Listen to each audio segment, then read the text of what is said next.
Hey small timers! So for those of you who are also subscribed to my main channel, you will notice that there's been a lot of VidCon stuff. And in those VidCon videos, I talked a lot about all the things that I liked, all the things that were wonderful and amazing and fantabulous about VidCon. But there were also things that I disliked about VidCon, so I figured I would talk about those here. So VidCon is a fairly young convention. This is only the 4th year that it's happened, and I've only been attending for the past 2 years. And even from last year to this year, I noticed a lot of improvements. But given the fact that it is such a young convention, things cannot be expected to run smoothly 100% of the time. Especially given the fact that from last year, the amount of attendees basically tripled from like around 4,000 to around 12,000. That's a lot of people. One of the things that I had an issue with was the amount of fan service versus things directed towards content creators. When there is a signing with Philip DeFranco that lasts 3 hours versus a panel with Philip DeFranco that's only about 50 minutes,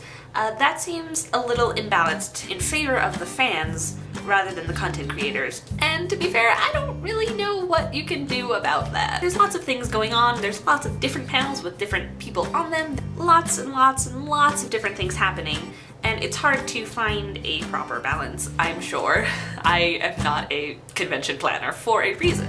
But one of the things that I noticed while I was in the expo hall for signings, because I did attend a bunch of them, I consider myself a content creator, I am also at my heart a fan of a lot of different things. But one of the things I noticed was the awkward parent with their young teenage child who were waiting in line to meet various YouTubers. And if I'm remembering right, which I may very well not be, a couple years ago, like for the 2nd annual VidCon, there was a community pass, an industry pass, and an expo hall only pass. And if you ask me, that would be a cool thing to potentially bring back. As a parent looking to go to a convention with their child for like the sole purpose of meeting a single or a small list of YouTubers, given that all of the signings, a lot of the meetings and things between YouTubers and like just fans happened in the expo hall, give them that option, and I feel like they would probably take that option rather than paying for a full price ticket that they aren't going to take full advantage of. I didn't see a lot of crossover between expo hall fans and fans attending panels, and when I did, it was kind of uncomfortable. This is one example I have.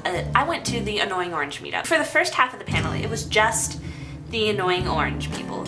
It was Danebo, Grandpa Lemon, all of those people, but Toby Turner was also supposed to be on this panel, and he didn't come in until about halfway through. And for that first half of the panel, when it was just the Annoying Orange crew without Toby, it was as a panel meetup should be, I feel. It was a question and answer about how did you get to this point? What were your inspirations? How did you reach this level of success with Annoying Orange? But as soon as Toby arrived for that panel, all of the people who were there specifically to see Toby took control. The questions went from, how did you come up with the idea, to, hey Toby, can you take a picture with me? And I feel like those people, given just the expo hall option, going to signings and photo opportunities in the expo hall, would take that rather than go to panels and things. I feel like that would be the option they would go for. So there were lots of things going on at VidCon, and I didn't get to do all the things that I wanted to do, which is bound to happen. Given the fact that VidCon is only 2 days and that there's so much stuff that they're trying to cram into those 2 days, I didn't get to do all the things that I wanted. I only ended up going to a couple of different panels, a couple of different meetups and things, because of, you know, overlaps and things of all the stuff that I wanted to go to. I went through the agenda and I highlighted all of the panels that I had an interest in that sounded like they could be useful to me as a content creator, as a small-time YouTuber looking to grow my audience and things. And when it came down to it, it was 50-50 between industry pass and community pass, which as a content creator seems a little unfair.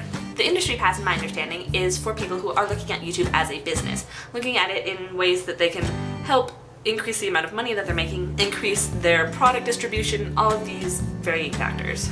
I feel like me, as a small-time YouTuber, as a poor college student who can't afford an industry pass, putting panels that are about connecting with your audience, that are about making better content, panels that are about reaching out and collaborating, panels of that nature being put on industry pass is a little bit unfair. And that's not to say that there weren't panels and discussions like that available to community pass goers, but a lot of the times they overlapped each other. There were definitely panels that were more content creator focused that definitely happened at the same time on different floors in different rooms that I could not attend. Seeing that panel where I could learn and ask questions about the things that I'm actually interested in being put out of my reach, that's a little disheartening. And when panels are being derailed by people who are there merely to have a fan moment with a content creator, rather than people who are interested in actually learning more, it's a little bit not good. Another thing that was a problem was fangirls like going a little bit nuts. Well, this was definitely not typical of the fans who were in attendance. People who were going through stalking behavior, trying to find people's hotel rooms, people who were mobbing people as they were trying to get places. That's really uncool. And while I don't feel that everybody else should suffer because of that, I don't feel like anybody wants there to be extra security measures and things in place next year. But people need to learn boundaries and things. I am not a big YouTuber at all. My audience consists mostly of people that I have met and talked to and have known for years. So the couple of people that I have that I consider fans that are people that I don't really know all that well, I wouldn't want them showing up at my apartment here in Cedar City being like, hey, can we get your signature?